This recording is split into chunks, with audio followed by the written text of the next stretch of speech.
My name is Tamura. I am an otolaryngologist, head and neck surgeon, or ENT. We've lived in South Dakota for about 6 years here. We moved with my wife and 3 kids, and we've loved it here ever since.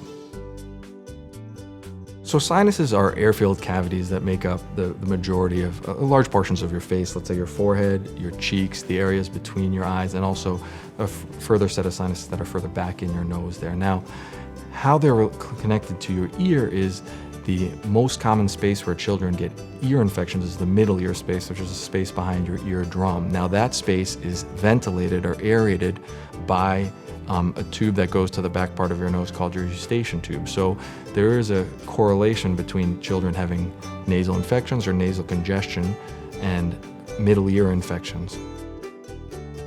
There tends to be both an anatomic component to it and an inflammatory component to it, meaning we think that children that are prone to ear infections, the tube that ventilates that middle ear space, that eustachian tube, tends to be shorter and more horizontal, so it doesn't ventilate that space as well, but also inflammation from the nose can potentially block that space or even go up into that space more easily. So in general, we say that children do outgrow their troubles when it comes to ear infections, because as they grow older, that tube becomes more vertical and longer, but sometimes it does take months for years for that to occur. The most common risk factor for snotty noses in children is generally daycare settings. So children that are daycare settings, studies would say that that they get 12 to 18 snotty noses a year. So a lot has to do with exposure for them. There is that connection between the nose and middle ear space. So any kind of inflammation, whether it's from a sinus infection, allergies, even some studies demonstrate that reflux does play a role, that any kind of inflammation in the back part of the nose where that middle ear space drains or is ventilated by can cause ear infection. Ear tubes and adenoids are frequently performed together because, as we mentioned earlier, there is a relationship between inflammation in the nose and ear infection. So when we take the adenoids out, if we can decrease the nasal inflammation, hopefully we can decrease the amount of ear infections. And there's good studies to say that that addressing the adenoids at the same time as the ears will have improved results in respect to not only the nasal congestion but also the ear infections.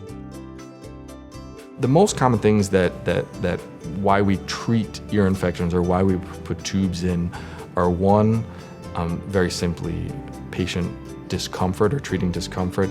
Many patients that have ear infections, the young children are pulling on the ears, there's fevers, many don't sleep as well. Long term, especially if both ears are affected, it can affect the hearing at a young age, which is a critical time for speech and language development. So children that do have more ear troubles are more prone to having speech delay troubles. And there are some rarer complications that could lead to even permanent hearing loss, but those are not as commonly seen, but can occur. Ear tube placement in adults, it's actually something that you can do in the office, but children obviously can't sit still for that, so it's done under general anesthesia. In general, they're brought to the operating room and no IV or intubation is generally required. It's just a little bit of mask anesthesia. The children go to sleep, and with a microscope, I make a small incision in the eardrum and place an ear tube on each side.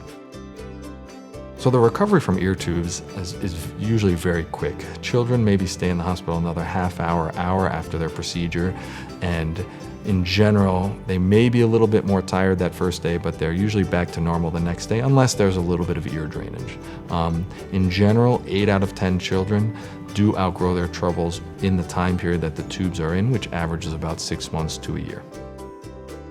Your sinuses are not fully developed until you're around 12 or 13 when they're closer to their adult form there. So in children that do have recurrent sinus troubles, and we're thinking about every other month or so, the main focus of treatment for those to start generally is the adenoid. So removing the adenoids in children, about 50 to 75% do much better from a nasal infection perspective. To give you an idea anatomically where adenoids are, they are in the very back part of the nose where it starts beginning the upper part of the throat. So you can't see those just by looking without using a scope.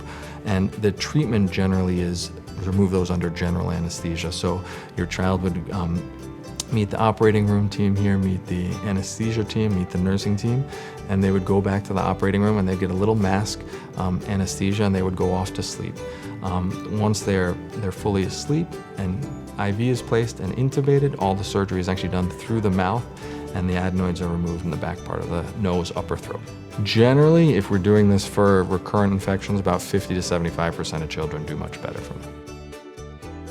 Generally, removing adenoids doesn't require as significant a recovery as from the pain perspective as a tonsillectomy, for example. And children might have about 2 to 3 days of mild sore throat, and they do have about a week of increased nasal congestion, as well as some bad breath that goes along with that. But otherwise, they're usually doing very well.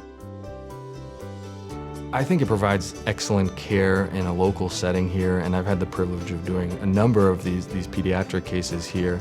And I think it works out really well for the patients, and especially with younger children. You don't have to get up very early in the morning and drive an hour and then wait in the hospital for a long time to get checked in and for the procedure to occur. The team provides excellent care here when it comes from the nursing staff in the operating room to the anesthesia team to the recovery team. And overall, the patients that I've operated on here have been very happy with the care.